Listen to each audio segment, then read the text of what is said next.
So you've got a pet Gundog, and I'd probably bet money that they pull on a lead. Honestly, if I had £1 for every time someone told me that they got a Gundog breed and it pulls, I'd probably be living it large on Richard Branson's private island. Jokes aside, it's actually a really common thing, and no, it's not just a Spaniel thing either, before anyone starts. And it's definitely not an unavoidable Gundog trait. Most people think the solution is a new tool, walking in a circle for the 100th time, or giving them a correction so hard that their head nearly comes off. But what if I told you that the real reason they pull actually has almost nothing to do with the lead at all? Quite a common thing that I see in a lot of my comment section, to be honest with you, across multiple of my platforms is, Nick, what tool do you use? Nick, what do you walk your dog on? Nick, how do you do this? Nick, how do you do that? How do you do this? And it just gets a little bit too much. Realistically, the reason why your dog pulls on the lead isn't due to one of these, it's actually due to what's going on in here. Your dog genuinely isn't trying to be a twat. Now, I do say that very lightly because there probably is a teeny weeny bit of there being a twat in there. All they're doing is just following what they are programmed to do. So what is the real reason your dog pulls on the lead? Our first point, and we're going to get a little bit sciencey here, is a terminology in dog training called opposition reflex. Essentially, what is going on here is picture my hand is your dog. So at this point, it's probably darting all over the place, going left, right, all over the job, and just an absolute nightmare. As you go to pull back on that lead, naturally what your dog is going to do is pull forward, causing a backwards and forwards fight between you and your dog. This is what opposition reflex is, and it's probably going to be a vicious cycle that you're just not going to get out of. And to tell you the truth, it's actually physics, not personality, so it's never really going to go away unless you do something about it. Our Gundog breeds are exactly what it says on the tin. They are Gundog breeds. They are not to be carried around in a handbag 24/7. Their natural pace is a trot or maybe even a run in all different directions. And yours is a slow human plod. And then the last reason why they pull is simply because it works. Every time they pull to a sniff or pull to a local park where they're going to be let off the leash, that's basically the equivalent of you handing them a winning lottery ticket. The more your dog practices pulling and it leading to something, the more reinforcing that behavior gets, meaning they're just going to get more and more intense the more they do it. So let's imagine you're walking your dog. To you, it's just a walk down the street or a field, maybe even a path in a local park. To them, especially a Gundog, their brain is at a fucking rave. The lights, the smell, the sounds, it's more overwhelming than the toilets at Creamfields. There's so much information flooding in. The wee from a dog that came past 5 minutes ago, the carcass of a squirrel, a crisp packet blowing in the wind. And all their brain is doing is screaming, go, go, go. They just simply cannot cope. And now I'm going to tell you why your previous efforts probably failed. Take our Spaniels, for example. Once they learn that putting their nose down and hunting across the floor is reinforcing, chances are that's all they're going to do. So when you try and interrupt that and you stop them from doing it, it's going to be very, very difficult for you to be able to do so. And then if they learn to do it on lead, well, you're double fucked, and that's all they're going to want to do. And for my next one, all those expensive tools that you've bought, they don't train the dogs. They just manage the pulling or give you a quick fix that's probably going to work for a few days before the dog then just goes back to square one again. Now, you might be sitting there and thinking, oh, well, I've got a head halter or a figure of 8, so my dog doesn't pull anymore. That's probably because they're just suppressed. There are studies that have shown that head halters do actually cause significant nerve damage around the dog's nose. You know, how would you feel if someone was constantly pressing down on your nose all the time? It's going to feel pretty annoying, right? Without the right training, it's like putting a spoiler on a Vauxhall Corsa. It's just pointless. And lastly, and this is probably one that you have all tried, continuously turning round and round and round in a circle until the behavior stops. Whenever I think of this, I always think of like an outsider looking in and just watching you out from a window and just looking at a person being like, has that person just escaped from a mental asylum, or what the fuck? All you're really teaching your dog to do is just to comply in this circle, and then that's not going to be able to be translated absolutely anywhere else. Because all they're going to do is just brace the turn and then just shoot their way off. You have most likely been trying to treat the symptom and not the root cause behind why the behavior is actually happening. And here's the missing link, the unsexy truth of those foundations that you simply cannot miss. These foundations are what I like to refer to as my 7 core pillars. These 7 core pillars are essentially like the building blocks, the essence of my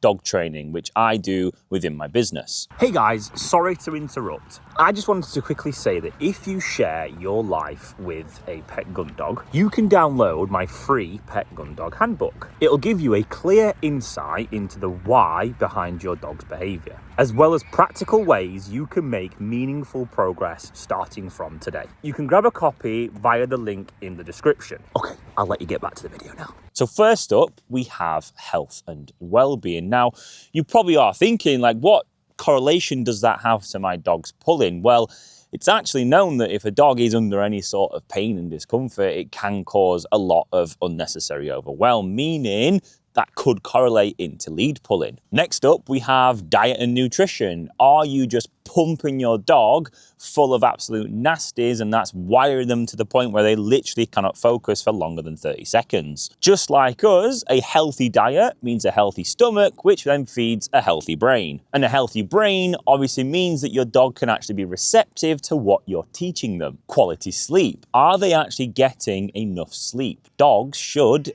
get anywhere between around about 17 to 18 hours of sleep in total. That is through the night, and then adequate amount of sleep and rest throughout the day. Because previously to the core pillar on diet and nutrition, it's all about the brain function, meaning that if your dog isn't getting enough sleep and rest, they're probably not cognitively able to function. Now here comes a really important one, and that is fulfillment, which a lot of people tend to get this one wrong. Are you actually giving your dog an outlet for their genetics? Because if you're not, realistically, that's not very fair. Your dog needs to be able to hunt, sniff, and run and use their brain. Through doing so, what you're going to find is a lot of other things are going to become quite easy. And this one, which might seem like a little bit of a strange one for a lot of people, is actual relationship.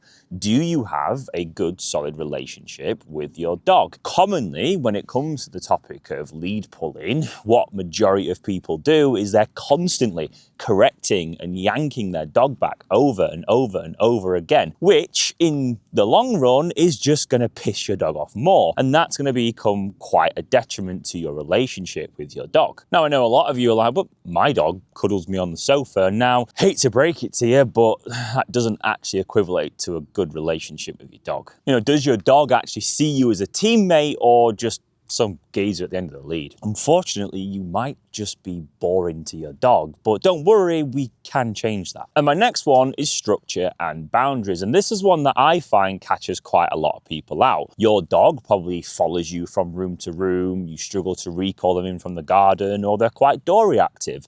These are byproducts of our dogs and their ability to walk nicely on a leash. If we don't tackle our boundaries and our rules within the home, we don't build enough respect and value for us, meaning our lead pulling is going to take a massive back seat. And lastly, it's communication, or specifically clarity and communication. Without that, that literally is the forefront of everything in dog training. Without clear communication, all we are left is confusion, and confusion then leads to a lot of problem behaviors. Now, before I get into the demo, I do want you to actually go back and see if you do need to implement some of, or maybe even all of, the 7 core pillars, and tell me in the comments what you found out. Right, that's enough theory waffle, let's get into the demo. So now that you've done your homework, and you're going to promise me that you've done your homework, because if you don't, I'm going to be quite upset. So first and foremost, what we need to do is we need to come to a location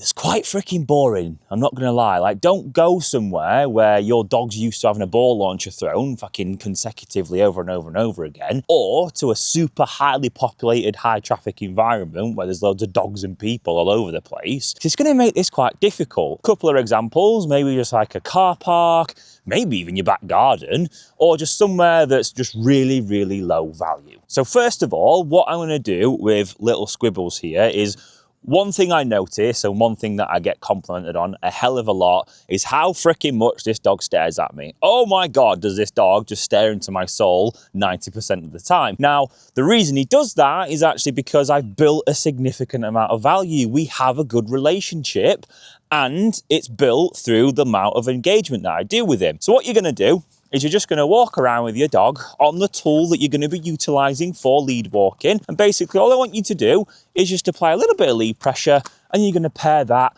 with a marker. The marker I'm going to be using is Yes. And you'll see what that looks like when I use it with Sid. So as I'm moving around, obviously he's a natural at this, he's just going to watch and follow me, but I can set up a situation where we get a moment in. Yes.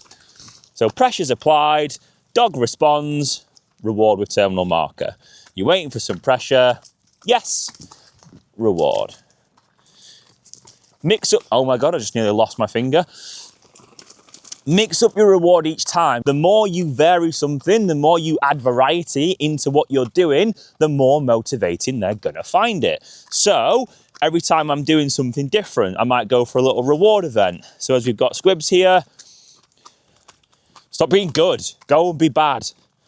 Go and pretend to get something over there. Yes. I might lure him around a little bit, make him work a little bit harder for the food without losing a finger.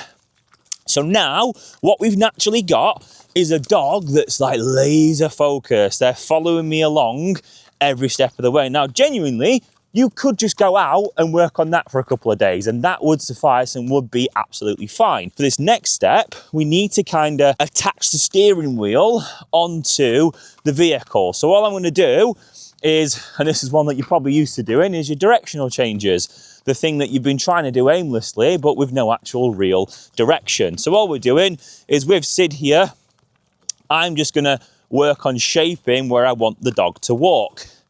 And every time, like previously, when pressure is applied, what is he going to do?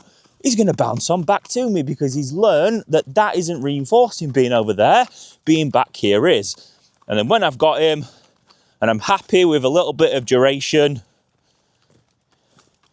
yes, I'm going to get my marker in there, and I'm going to pay him. Now remember, yes equals behaviour finished. Therefore, I need to reinstigate and put my dog into the behaviour, because there's a lot of you out there that'll say, oh, but when I reward my dog, they just fuck off again. Yeah, that's because you've taught them that when they get paid, they've done the behaviour. So you've got to then re-ask them to do the behaviour again. Here's a little bit of a scientific demo for you guys. Your dog, previously, when they feel pressure, it means it leads to reward, like so. So if I get a little bit of food here with Sid, and I was to throw it out on the floor, he's going to put pressure on that lead because he wants the value. Chip. So what I need to do is now teach him that actually that doesn't lead to the reward. Signing come.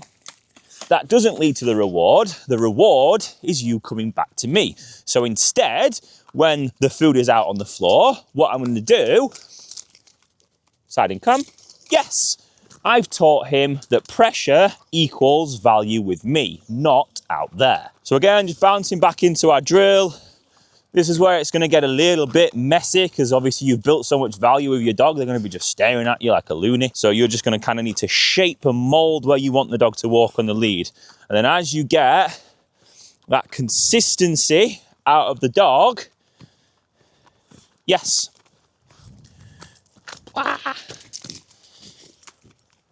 You can then move on. So you're going to want to do this a couple of times till it's proper solid for your dog. I'm getting like absolutely splashed all over the place, by the way, by this dog's tail and this mud on the floor. But notice the lead, very loose. I'm literally just on a finger. He's just following, he's engaging, he's switched on.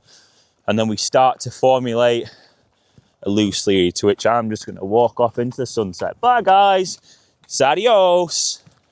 So yeah, thanks Nick. My dog can now walk quite nicely on the lead when nothing's going on. And yeah, that will be the case because we now need to take this behavior and we need to implement it into different situations and scenarios. But whoa, stop right there.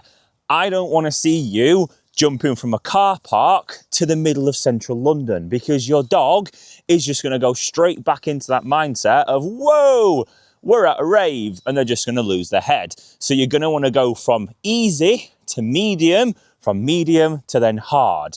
And of course, in each and every one of those environments that you expose your dog to, you're going to want to make sure that they are pretty consistent in that environment before you progress into the next one. I wouldn't go from my easy environment with my dog at around about a 40%. I'd wait until I'm at around 80% before I progress on. So all in all, you are going to build a dog that actually wants to be with you, not off in the distance, couldn't care less, or even want to pay an ounce of attention to you.